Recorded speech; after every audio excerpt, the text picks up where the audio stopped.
So surely if you're tuning into this channel, you've heard of the Champions League. Yes. But have you ever watched the Futsal Champions League? No.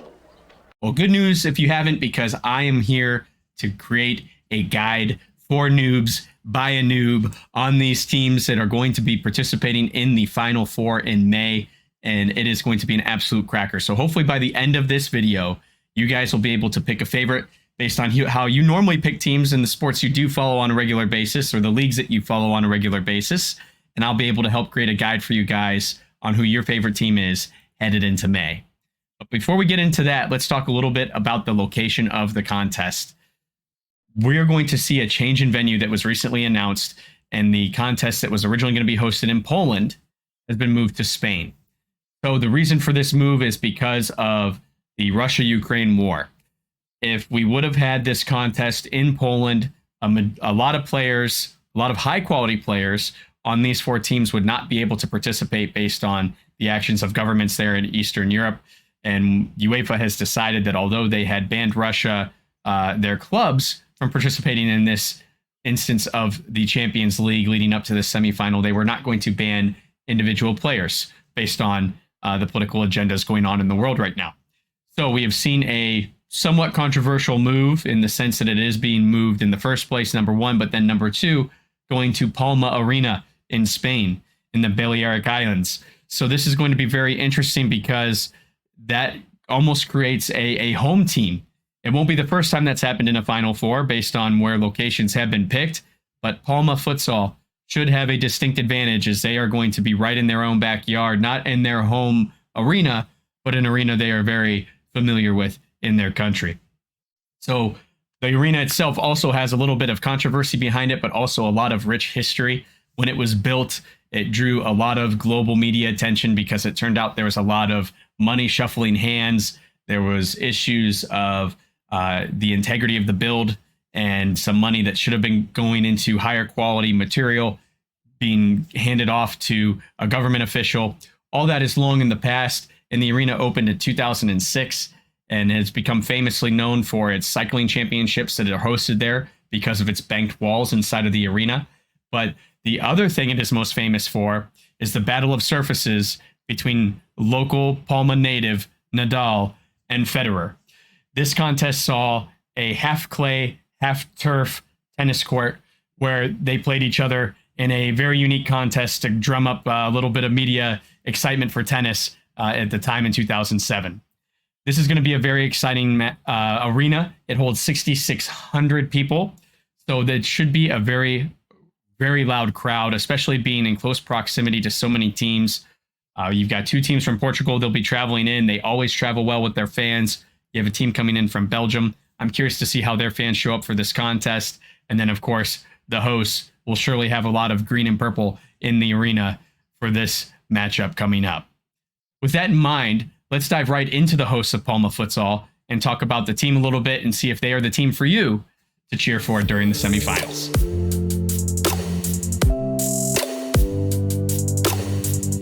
So the fun part, talking about the teams, and what better place to start than with hosts Palma Futsal.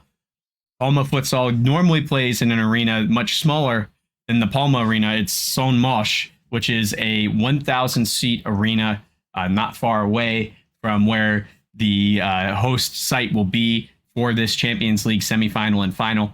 This is a 1,000-seat arena, but this is not a arena that Palma is unfamiliar with the Palma Arena, the much bigger arena in the area. They actually had this arena as their host arena in 2010 through 2014. So it is a building they know well. It is going to be a place that is going to probably attract a lot of fans, especially being right there in the heart of Spain, right there in the beautiful Balearic Islands, where there is a lot of passion for their teams and for their sports and for their local heroes in athletics. So it is definitely going to bring a lot of loud noise.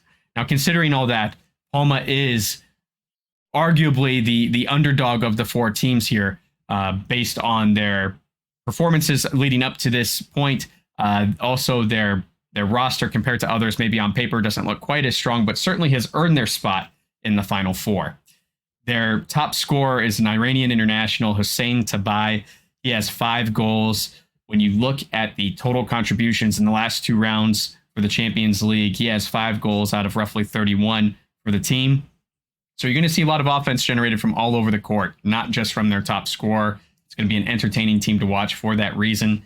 And not only that, because of their performance in domestic play and against some of the top teams in futsal period, like Barcelona, like Jaén in the southern part of Spain, you're going to see a team that is really prepared to take on this big competition.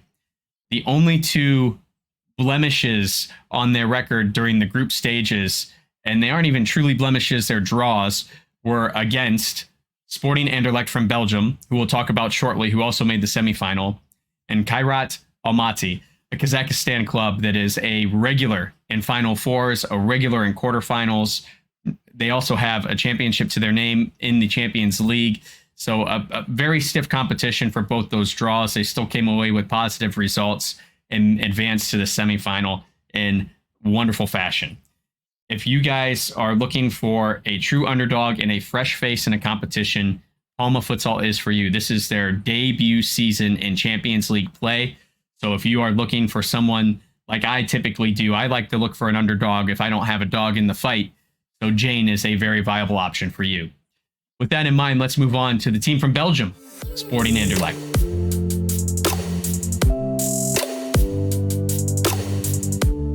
So we go from a club that's a true underdog, and something I probably should have mentioned in that segment is that they are also the only true futsal club that only participates in futsal, not outdoor, in Palma. If an underdog isn't what you're looking for in the team you are cheering for, then I would recommend looking at the dark horse of the competition for me, which is Anderlecht Futsal from Belgium. Anderlecht Futsal is a Belgian side that came from a merger between Halle Hoek, which is a storied club that was constantly at the top of the table in Belgian futsal. They took their futsal club and merged with RSC Anderlecht, a regular top performer in Belgium that is no stranger to outdoor Champions League themselves, constantly making it into qualifying stages to make that contest. And they are taking the success of both of their clubs and trying to maximize from both sides, not only the football, but the futsal. In that merger, they also saw a new home in their own arena. Arenas being a common theme today so far with the first 2 teams, but they actually did a revamp on their arena. They immediately started investing money from the merger and have a beautiful home court. And it's host to a team that has not lost a game in regular season play yet this season. And that goes the same for their record so far in the Champions League on their road to this point in the competition. They too only have 2 draws. You already know about the one with Palma because we talked about it earlier, but they also drew against, guess who?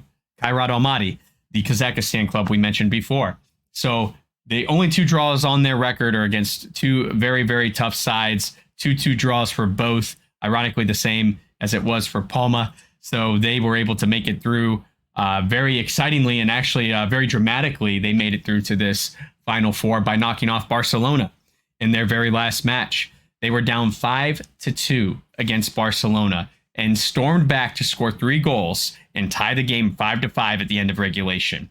This was enough to tip the table in their favor over Barca on goal differential, and they made it through to the next round of Final Four over Barcelona, shocking the world and knocking out the defending champs before they even made it to the semifinal round. So this is a great dark horse for that sense. They have proven they can keep up with the top teams in the world.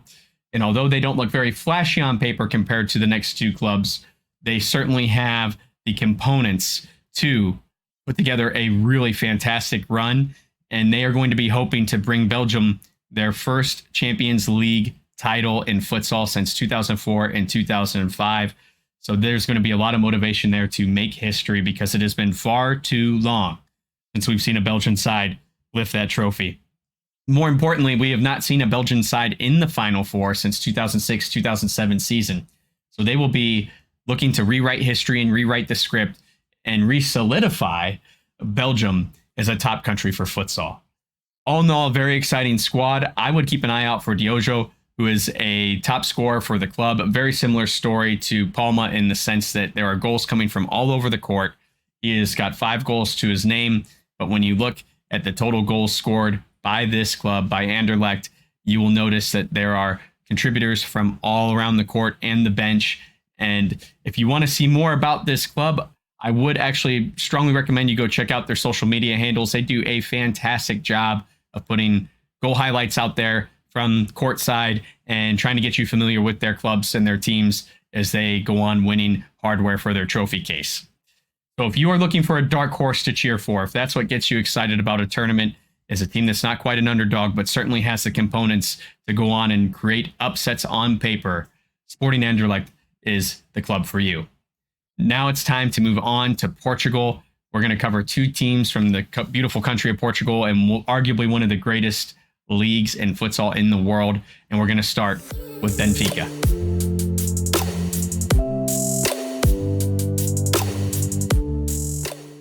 Now we're getting into the 2 heavy hitters. Now we are talking about storied clubs from the country of Portugal that are constantly wreaking havoc on other clubs in Champions League play. We start with one side of a massive rivalry from outdoor that bleeds into the futsal scene, and that is Benfica.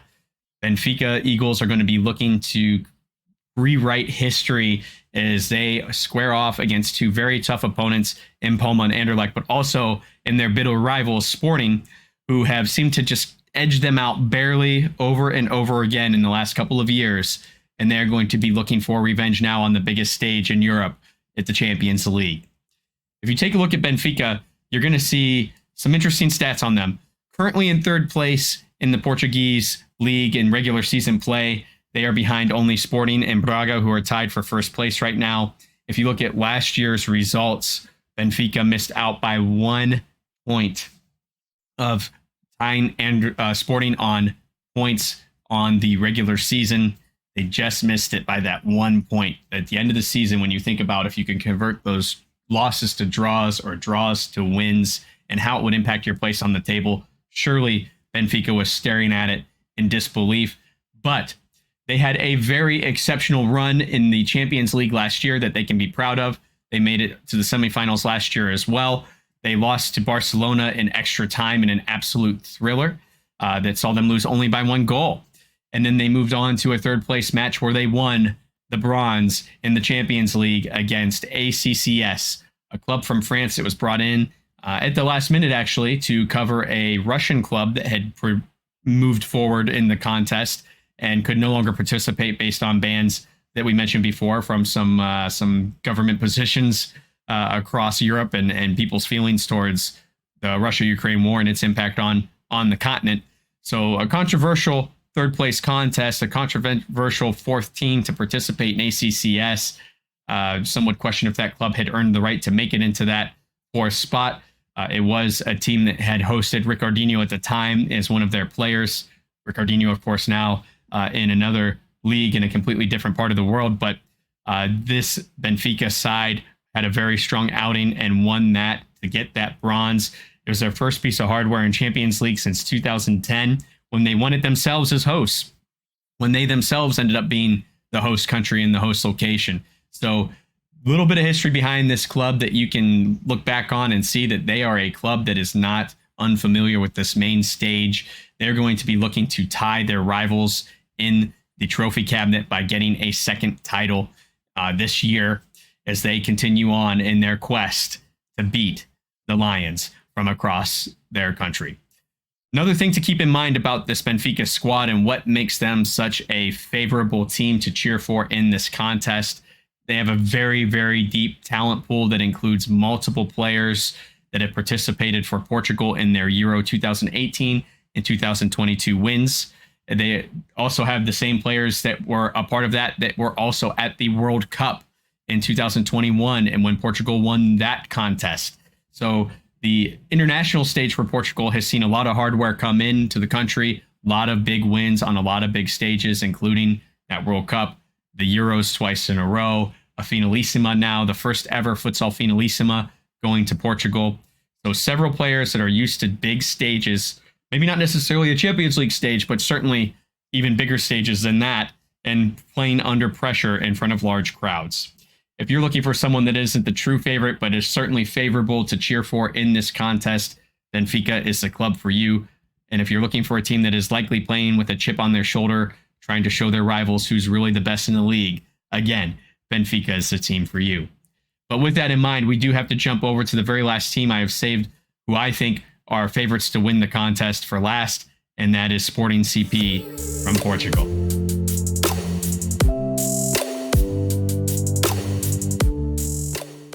Now we look at my pick for the favorites for this contest. So if you're looking for a bandwagon team, if you want to be able to cheer for someone who you know is going to put up results, Sporting CP is the club for you.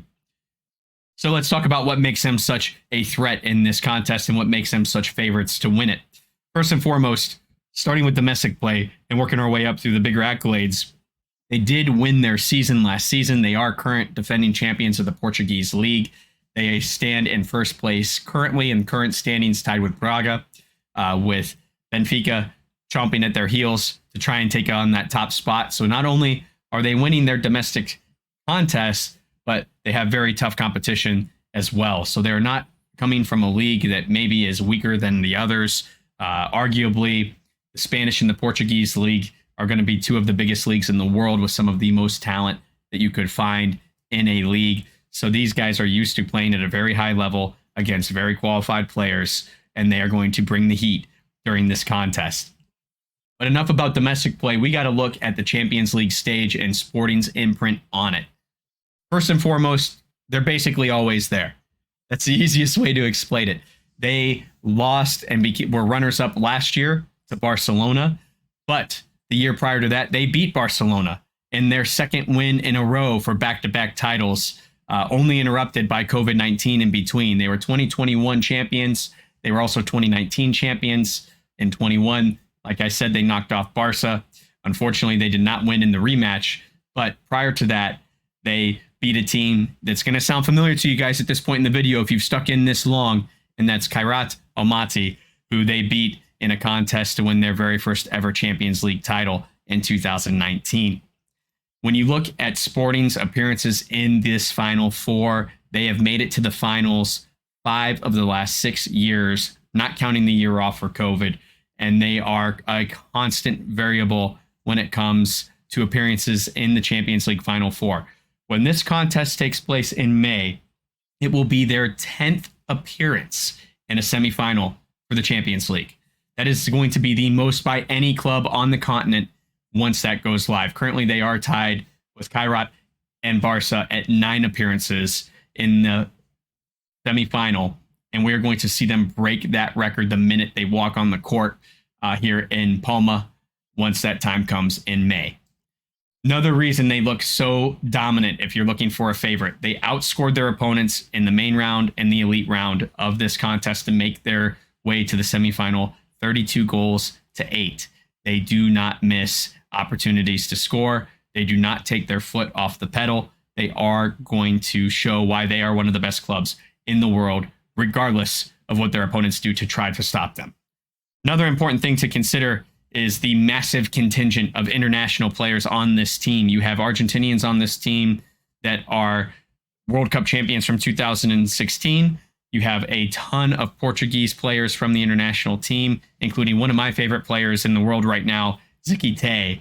Ziki Tay is a 21-year-old. He won the best player of the tournament in the last Euro in 2022 at only 21 years old.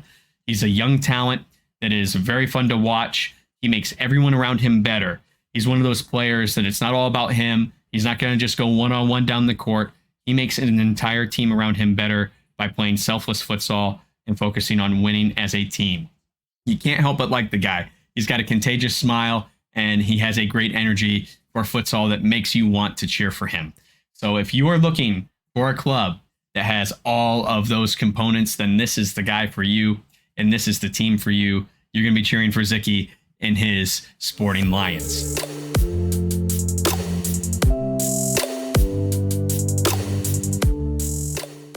So there you have it, guys. The 4 teams involved in the semifinals. You've got Sporting, you've got Benfica, you've got Anderlecht, and you've got Palma.